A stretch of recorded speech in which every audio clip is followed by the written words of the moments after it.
लेकिन व्यंग आंदोलन के रूप में शुरू हुई कॉकरोच जनता पार्टी अब सड़क पर भी अपनी ताकत दिखाने लगी। दिल्ली के जंतर मंतर पर हुए एक दिन के प्रदर्शन में हजारों युवाओं की मौजूदगी ने कई सवाल खड़े कर दिए। लेकिन सबसे बड़ा सवाल यही है कि इस प्रदर्शन से सीजेपी को क्या हासिल हुआ और क्या यह आंदोलन आगे चलकर एक बड़ी राजनीतिक ताकत बन सकती है।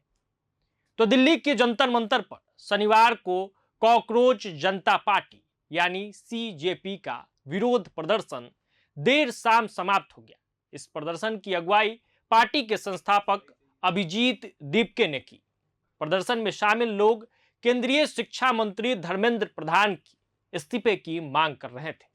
अमेरिका से दिल्ली पहुंचने के बाद अभिजीत ने एयरपोर्ट पर कहा कि नीट परीक्षा पेपर लीक जैसी घटनाओं से छात्रों का भविष्य प्रभावित हुआ है और इस मामले में शिक्षा मंत्री को जवाबदेही लेते हुए इस्तीफा देना चाहिए। इससे पहले उन्होंने सोशल मीडिया के जरिए जानकारी दी थी कि दिल्ली पुलिस ने जंतर मंतर पर प्रदर्शन की अनुमति दे दी। अभिजीत दीपके के पहुंचने से पहले ही जंतर मंतर पर लोगों की भीड़ जुटनी शुरू हो गई थी।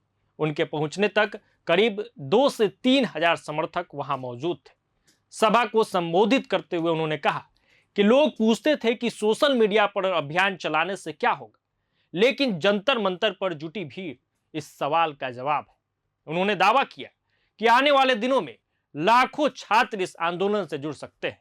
उनके मुताबिक कॉकरोच जनता पार्टी किसी राजनीतिक रणनीति का हिस्सा नहीं, बल्कि उन छात्रों और युवाओं की आवाज है जो मौजूदा व्यवस्था से नाराज है। अपने भाषण में उन्होंने हिंदू मुस्लिम राजनीति का भी जिक्र किया और कहा कि वर्षों से लोगों को ऐसे मुद्दे में उलझाया गया है, लेकिन युवाओं को रोजगार और बेहतर अवसर नहीं मिले। उन्होंने यह भी कहा कि सरकार के खिलाफ आवाज उठाने वाले लोगों के परिवारों में डर का माहौल बना रहता है और उनकी मां को भी यही चिंता रहती है कि कहीं उन्हें जेल न भेज दिया जाए।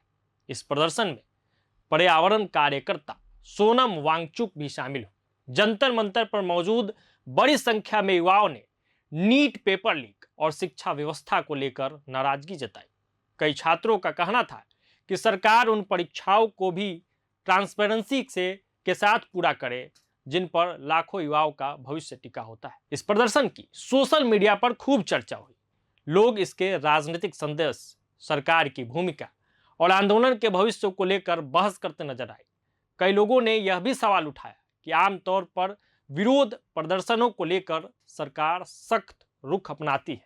सरकार ने इस प्रदर्शन को आसानी से अनुमति कैसे दे दी? तो फिलहाल जंतर मंतर का यह प्रदर्शन खत्म हो चुका है, लेकिन इसने यह जरूर दिखा दिया कि शिक्षा और रोजगार जैसे मुद्दों पर युवाओं में नाराजगी मौजूद तो है। अब देखना होगा कि कॉकरोच जनता पार्टी इस समर्थन को आगे कितना बढ़ा पाती है और क्या यह ऑनलाइन आंदोलन भविष्य में एक बड़े राजनीतिक ताकत के रूप में उभर पाता है या नहीं। तो इस वीडियो में फिलहाल इतना ही। जुड़े रहिए प्रभात खबर के साथ। धन्यवाद। प्रभातखबर.com, विश्वास वही, रफ्तार नहीं।